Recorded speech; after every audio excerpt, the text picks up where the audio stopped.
Welcome to Between Two Chairs, Demystifying Commercial Real Estate, the podcast that brings you the latest insights and trends on the South Florida commercial real estate market, with your hosts, Fernando Arencibia Jr. and Jennifer Woolman. In each episode, we dive into the world of commercial real estate and break down complex concepts to make them accessible for everyone. Whether you're a real estate professional, a curious investor, or just interested in the South Florida market in general, Between Two Chairs is the podcast for you. So pull up a chair and join us.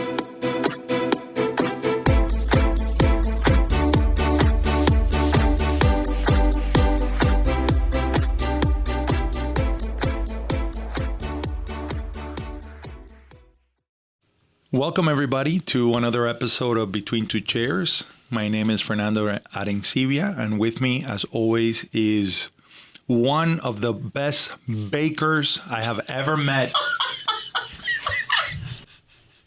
in my life. Corinna Woolman.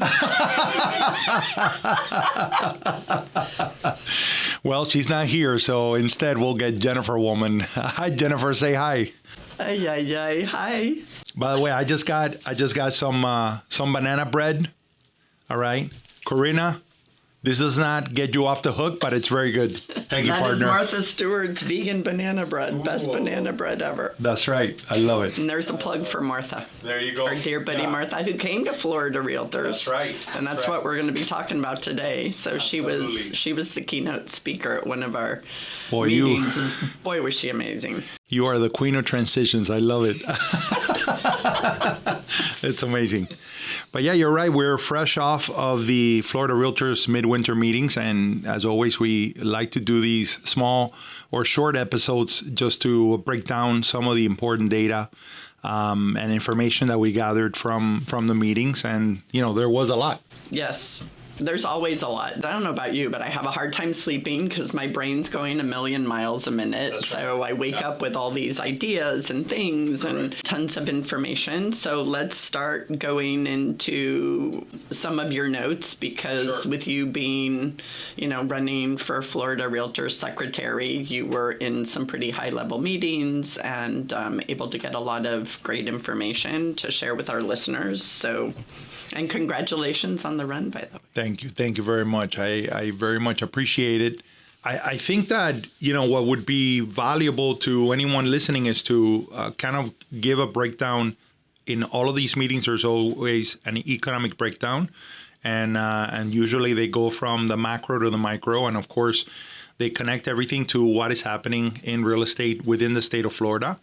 And then there are some specificity as to the different areas of Florida that are positively being affected by some of the economic forces or some challenges that they see ahead. But you and I have always spoken about how real estate is really a labor and demographic, market. And so, I thought it was really interesting. One of the things that they spoke about was the pent-up demand and that sellers cannot wait longer to begin to make decisions as to whether they're going to put their properties on the market. As you can imagine, there was conversation about interest rates. There was conversation about, how the buyers are acting in the marketplace, and conversations about inventory, which seems to be a conversation that we've been having for some time. And they tied it all back to demographic shifts, and they said, well, look at what happens over the next 2 years. You're expecting 7 million newborn babies, 3 million marriages, 15 million divorces. 7 million people will turn 65, 4 million deaths, 4 million net new jobs, and 50 million job switches. So the reason why it's broken down like this is these are all life events that usually compel, somebody to either look for a home, sell their home, and so sell their business, sell their company, absolutely, get bigger space, etc. That's right. Invest. And so that was a real interesting kind of macro approach of just looking at, this is what is happening overall in the next 2 years. And as you can imagine, the presentations are really geared to be a presentation about the economy overall, but then also about what is affecting, residential real estate. And, we've spoken here before about there is a correlation between residential and commercial, and what happens in commercial does have an effect on what happens in residential and vice versa. And so, I thought that was a really interesting, dynamic approach. And we're starting to see that, right? I think in every marketplace throughout Florida, we're starting to see an inch up of inventory and new properties that are coming into the marketplace. Agreed. And one of the things I wanted to point out that Florida Realtors has is they have a product called SunStats where they break down. So to Fernando's point, the information that he just went over is the macro, right, for the entire state. But then Florida Realtors breaks down, and it's for residential, but I find the numbers very, very useful on the commercial side. And that product is called SunStats. So if you are a member of Florida Realtors and you're a commercial broker, I highly recommend that you look at those because they do a deep dive into every area, and it gives you a really good picture of what's happening in your market. Is it contracting? Is it expanding? Are prices going up? Is inventory going up? Because as we know, with real estate being so hyper local, in some areas inventory is going up. In other areas, it's going up, but only in certain price ranges, right? So you get into those minute details, and all of a sudden you can start saying, okay, if I'm in Miami in the Pinecrest zip code, inventory is really tight on properties that are within this range. There's more properties available in the higher end. What does that tell me? How does that tie in to my retail experience and who potential new retailers are going to be, which tenants are probably going to be priced out of my market based on the higher income demographic that's coming in. So I just wanted to point out that just because some of this information, or maybe especially because this information is related to Florida Realtors on, residential housing, that for commercial brokers, that information, if you do a deep dive into that information, is super, super useful to their business. Office demand, business growth, business contraction, etc., is going to be seen in those numbers. Yeah, and I think that there is, especially if you specialize in multifamily as a commercial broker or as a conventional investor, a lot of the metrics that you're going to find on the residential side of the aisle is going to be extremely insightful and helpful to the work that you're doing.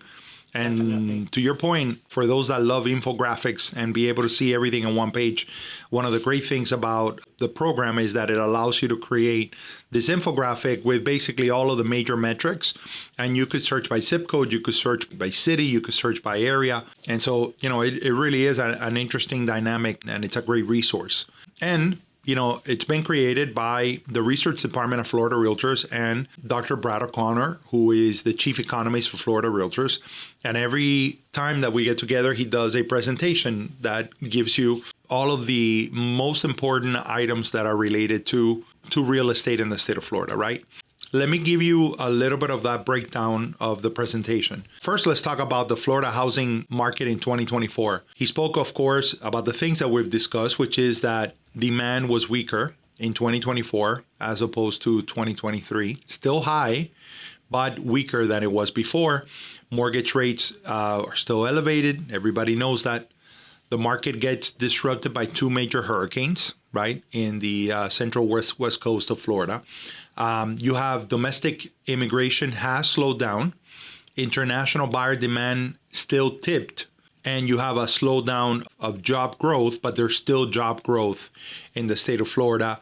And of course, something that it's going to come up only because it also affects commercial buildings, which is the condo issues that have to do with insurability and the reserve requirements that came out of really the tragedy of Surfside, right? And all of the new state laws that have been put in place to hopefully prevent something like that from happening again. He also spoke about looking ahead. Interest rate is going to be a challenge. And by the way, it seems to be part of the conversation in every update that we've gotten, commercial, residential. The sense is that, we're likely to be hovering in this interest rate for the year. right? And that if we see any movement, it'll probably be towards the tail end of the year. But people are really looking at 2026 to be more of the year where rates move. We'll wait to see how that works. You know, I don't think anybody was expecting the rapid rise of interest rates a couple of years ago and for them to remain where they were last year. So, you know, we'll wait and see what happens as we navigate this year. Yeah, there's still too many variables for the Fed to feel comfortable doing, That's right.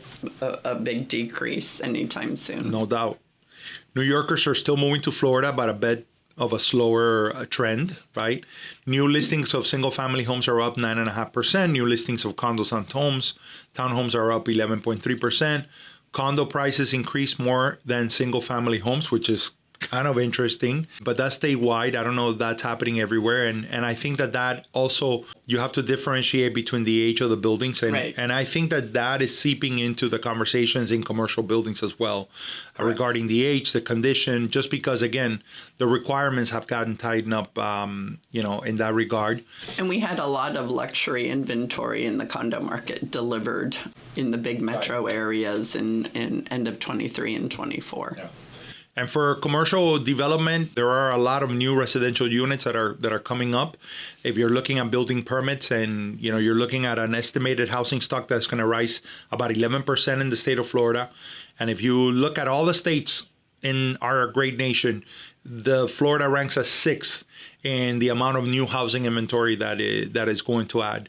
And, some people might look at that as, well, are we growing too fast? Are we building too fast? But remember, we spent about 12, 13 years below average in construction. And so it's hard to keep up with the pace of all the demographic shifts that we mentioned at the start of this episode. Focus has to be on jobs and inflation, right? Basically monitoring the interest rates, which is affecting everything. I think, one way or the other, it's going to be part of the conversation for the remainder of the year. Right, and it's still a reason why those prices are going up in a lot of areas, whether they're commercial or residential properties, is because of the amount of cash that's going into deals to offset the higher borrowing costs. So that we expect to continue at least for the first half of this year.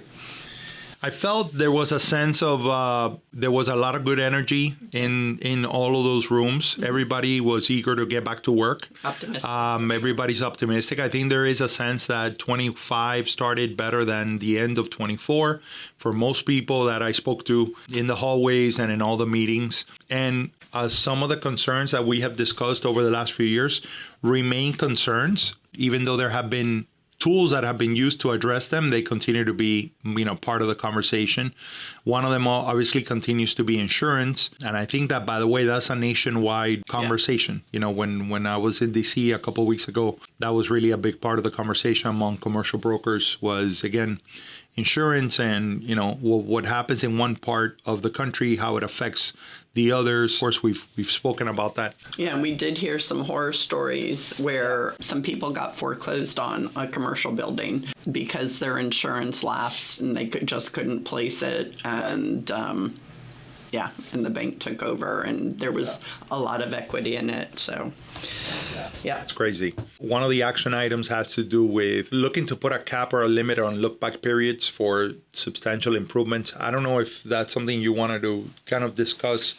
Sure, we can go over it real briefly, because, especially with the new changes in flood zones and flooding, FEMA, et cetera. So the look-back period is basically it's related to flood insurance, and it states that if you have improved your property over 50% in the last 3 years is the look-back period, right? And I think it depends on the county, right? Right. Yeah. It changes by county and flood zone, but they go back to the 3 years, and let's say you have a property that you've been improving over the years, never flooded, and you put in a new roof, you put on, some impact-resistant glass, you've updated it a little bit for energy efficiency, etc., over the last 3 years, and all of a sudden in year before that property floods, if it's more than 50%, if the dollar value of your improvements is more than 50% of the assessed value of the property, and how they assess the value is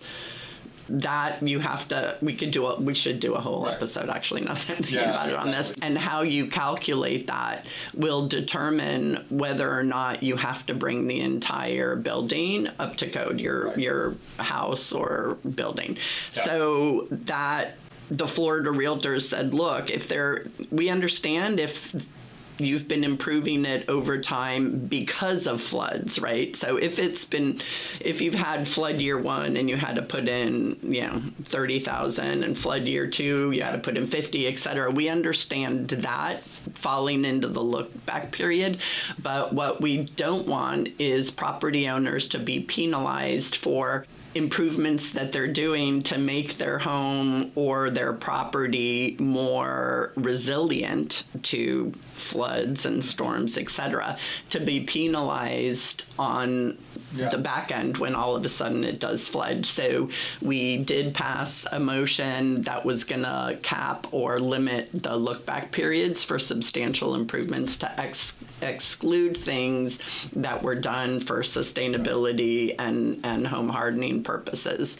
So that motion was to support legislation to cap that. So that's going to be one of the action items that we look at when we go to Great American Realtor Days in March. No, absolutely. No, and it's a huge problem for a lot of people, especially if you think about areas of our state that have had back-to-back hurricane, and hurricane damage, and people are rebuilding their homes for the second time, which is, heartbreaking. And the last thing that they would expect is to, maybe get to a point where they cannot do that. As a result of these rules. So, these are the kind of things where I see a lot of value in our advocacy and in our work, is that when we identify an issue that could affect a lot of people, that we're able to find a way to address it, All right. So what else did you find in your, obviously there's so many things going on that we can't go to every single session at the same time. Right. So I'm wondering if there were any sessions that you went to that you found. Yeah, I was in a global committee meeting, super, super interesting. We had Sylvia Cesarato, and she's the Consul General for Canada in Miami. And she discussed what a huge trade partner is with Florida. And there are 5 key areas where Canada ranks in the top 3 as a trade partner with our state. Sorry, I must have had some of that dry banana. For our exports, Canada is number 2 behind Brazil and ahead of Mexico. For imports, Canada is number 3 behind China and Mexico, which that surprised me. For foreign direct investment, they're number 2 behind the UK and above Germany, who came in at number 3. And for real estate, they're number 1, followed by Brazil, and they're also number 1 for the number of visitors, followed by the UK. The interesting part about this is that I literally walk out of that meeting, and within 2 hours of walking out of that meeting, the trade tariffs hit. Yeah, exactly. So, it'll be very, very interesting. I know they've stepped back a little bit because these tariffs were very specific. It was basically to help with immigration and, more importantly, with the fentanyl crossing at our borders. And so it wasn't necessarily on the actual trade itself. Yeah. Those weren't the reasons for it. So they've stepped back a bit. It looks like partners are coming to the table. But, those are all things to take into consideration if you know who your main, and this goes into the deep data geek dives that we like to do, if you know who your top trade partners are in your specific market. These shifts, coupled with what's going on that we see at Florida Realtors with the Sun Stats, all of these data points pieced together really help give you a picture of where the opportunities and the challenges are going to lie. Not today, but maybe, 6 months, a year, 2 years down the road. So that to me was super interesting. Yeah, and it's really interesting because, as a state, we are we attract a lot of international investment, particularly in real estate. And I think that nationwide, 1 out of every 4 or 1 out of every 5 purchases of real estate by a foreign buyer happen in Florida. About 54% of those that buy in Florida buy in South Florida. They buy in Miami, Broward, Palm Beach. And so, it definitely merits monitoring because it does affect our markets. And to your point, how big of a trade partner Canada is with the United States, but also specifically with Florida. Yeah, right? Florida exports $5.2 billion annually to Canada. Mostly, 20% of that is in agricultural products. But we also, and that's in goods, we also export $3.5 billion in services, including business, travel, use for intellectual property, transportation, etc. So think about it. You're in an agricultural county, right? Or where there's canning or whatever of your agricultural products, or you're near a port.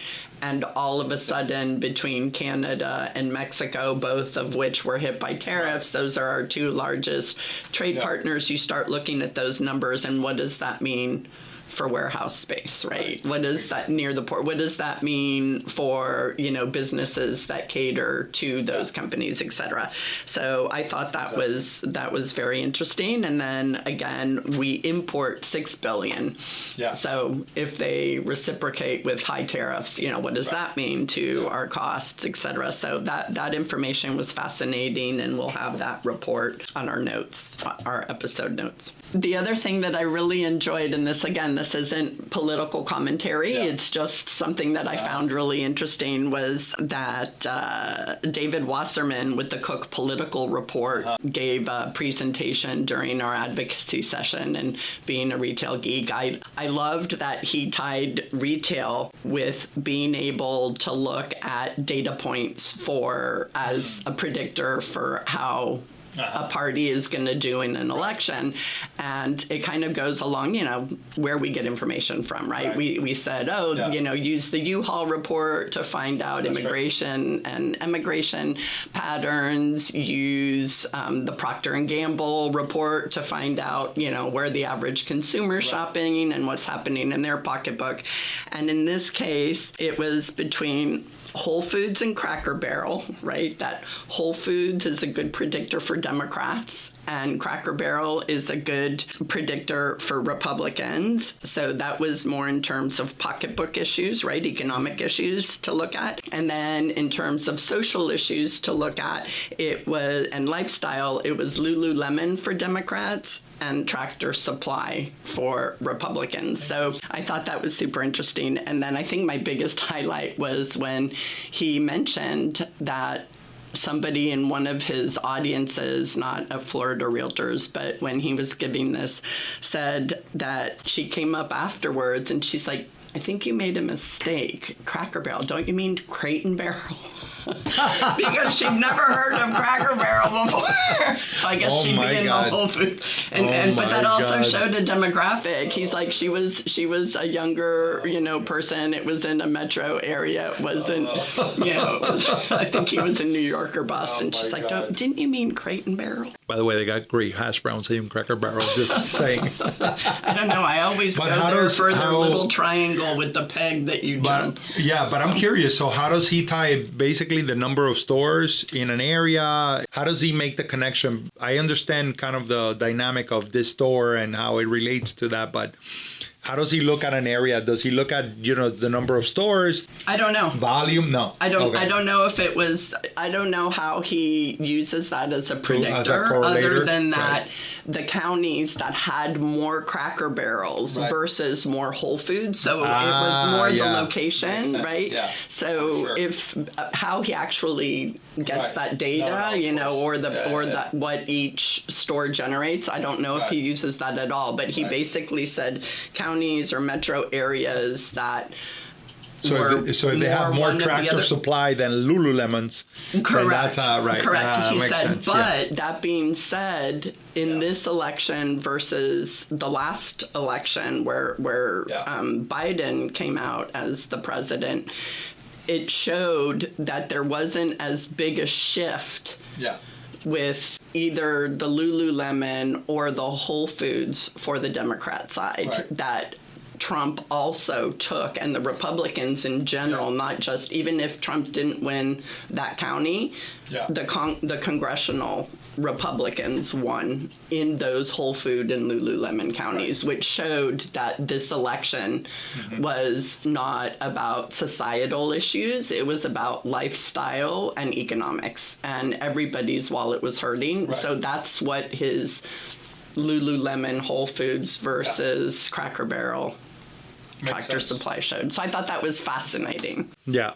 No, for sure. Alrighty, what else do you have on your list? I mean, we had great presenters like Donald Miller that we've spoken about with his book Story Brand. And of course, we had a very dynamic set of meetings regarding the governance of Florida Realtors and the work ahead. You know, the mid-year meetings is always about that. But I love how they sprinkle in all this great data and presentations so that we could take some stuff back to our markets and, you know, and to our work and our businesses. And we got a lot of legislative priorities out. So we know we're going to be focusing on the business rent tax. We know that this year is going to be harder in terms of big budget items, but the business rent tax is still out there. We did hear some interesting anecdotes from different people in other markets about how the Live Local Act is working and projects going up and kind of pressure points that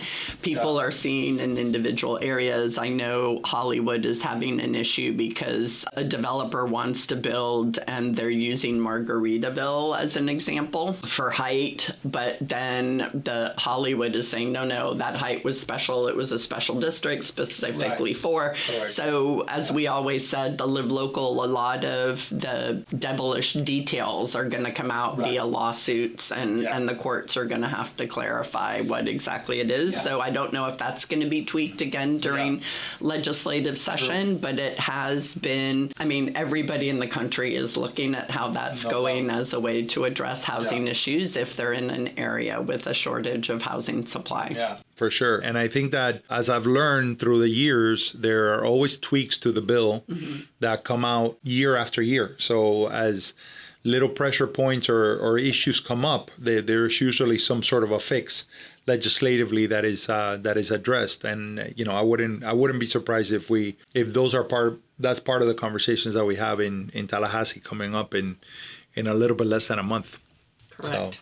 All right. So that's all for this episode. That's right. That was the Florida Realtors Update. We'll have an update for you after we go to legislative session to see which way the wind's blowing up in That's right.